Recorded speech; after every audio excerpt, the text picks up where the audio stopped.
बिस्मिल्लाहिर्रहमानिर्रहीम। मैं हूं मोहम्मद अफजल नासिर भट्टी और आप देख रहे हैं मेरी जंग डिजिटल। हम इस वक्त मौजूद हैं DHQ हॉस्पिटल कसूर में, जहां पर एक शख्स है मोहम्मद मुनव्वर भट्टी, उसकी डेड बॉडी लाई गई है। उस हवाले से उनके हमारे साथ वरा साहब मौजूद हैं। हम उनसे इस हवाले से बात करेंगे कि मोहम्मद मुनव्वर भट्टी को कत्ल किसने किया, कैसे किया और वजहनात क्या थी।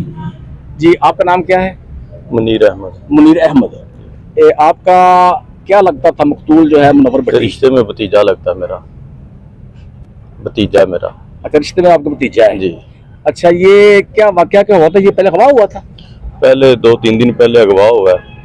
हमने पुलिस थाना मतलब थे शेखम में एप्लीकेशन दी है अगवा की, और आज 2-3 दिन बाद हमें डेड बॉडी मिली है। कहाँ से मिली डेड बॉडी? ये खेतों से मिली है, फसल से।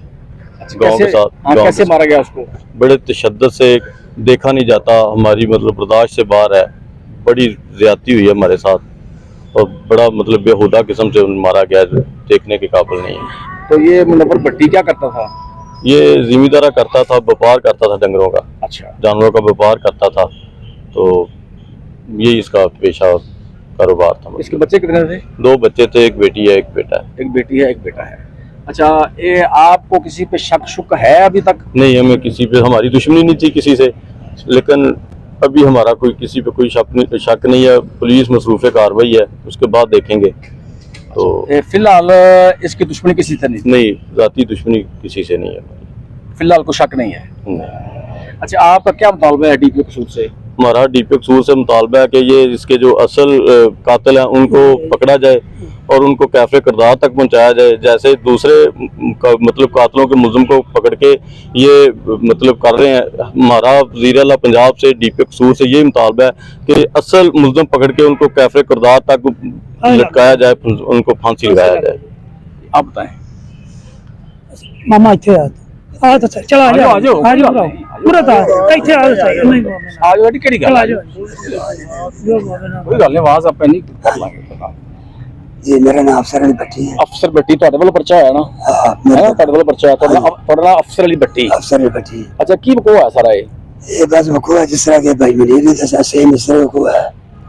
ते बाकी मजीद कुछ है जो कुछ भी होगी तो मैं दस दे रहा। ਤੁਹਾਡਾ ਮੁਤਾਲਬਾ ਕੀ ਹੋਣਾ? मुतालबा है कि इंसाफ किया जाए। साਡਾ ਕੀ ਇਨਸਾਫ ਕੀਤਾ ਜਾਏ? इंसाफ है कि ਜਿਹੜੇ असल कातिल ने ਉਹਨਾਂ ਨੂੰ गिरफ्तार करके दे, ਉਹਨਾਂ ਨੂੰ जो भी सजा दी जाए, ਉਹਨਾਂ ਨੂੰ ਸਜ਼ਾ ਦਿੱਤੀ ਜਾਵੇ। ਤੁਹਾਡਾ DPO ਕਸੂਰ ਨੂੰ ਇੱਕ ਮੁਤਾਲਬਾ ਹੈ। हाँ जी बिल्कुल। ਤੁਹਾਡਾ ਵੀ ਮੁਤਾਲਬਾ ਹੈ ਕਿ ਇਨਸਾਫ ਸੰਪਰਾਮ ਕੀਤਾ ਜਾਏ। इंसाफ काम किया जाए। ਅਸਲ ਕਾਤਲ ਫੜ ਕੇ ਉਹਨਾਂ ਨੂੰ ਗ੍ਰਿਫਤਾਰ ਕਰਕੇ ਉਹਨਾਂ ਨੂੰ ਕੈਫੇ ਕਿਰਦਾਰ ਤੱਕ ਪਹੁੰਚਾਇਆ ਜਾਏ। ਅਸਲ ਜਿਹੜੇ ਕਾਤਲ ਨੇ ਸਾਡਾ ਉਹਨਾਂ ਨੂੰ ਫਾਂਸੀ ਦਿੱਤੀ ਜਾਏ। ਸਾਡਾ ਇਹੀ ਮੁਤਾਲਬਾ ਹੈ DPO ਕਸੂਰ ਅੱਗੇ ਬਾਰ-ਬਾਰ ਅਸੀਂ ਇਹੀ ਰਿਕੁਐਸਟ ਕਰਾਂਗੇ ਕਿ ਜਿਹੜੇ ਅਸਲ ਕਾਤਲ ਨੇ ਉਹਨਾਂ ਨੂੰ ਤਹਿਕੀਕ ਕਰਕੇ ਉਹਨਾਂ ਨੂੰ ਫੜਿਆ ਜਾਵੇ। ਜੀ, ਥੈਂਕ ਯੂ ਜੀ। ਅਸੀਂ नहीं चाहते कोई किसी दूसरे पर नाजायज ज्यादती हो, ਤੁਸੀਂ ਕਿਸੇ ਨੇ ਜਾਇਜ਼ ਨਹੀਂ ਕਰਨਾ ਚਾਹੁੰਦੇ? नहीं करना चाहते। ਅਸਲ ਕਾਤਲ ਪੜਾਉਣਾ फिलहाल ਅਸੀਂ FIR भी ਜਿਹੜੀ है वो यानी कि विदाउट नेम ਨਾ ਮਾਲੂਮ। नामालूम यानी कि करवाई। अच्छा, कोई दुश्मनी नहीं सी पहले किसी ने? नहीं, कोई नहीं। कोई झगड़ा कोई तू मैं किसी नाल? कुछ भी नहीं। कुछ भी नहीं। ਤੇ ਇਹ ਹੁਣ ਤੁਹਾਡੇ ਫਿਲਹਾਲ ਨੂੰ ਸਮਝ ਲੱਗਦੀ ਵੀ हाँ, नहीं पता लगा।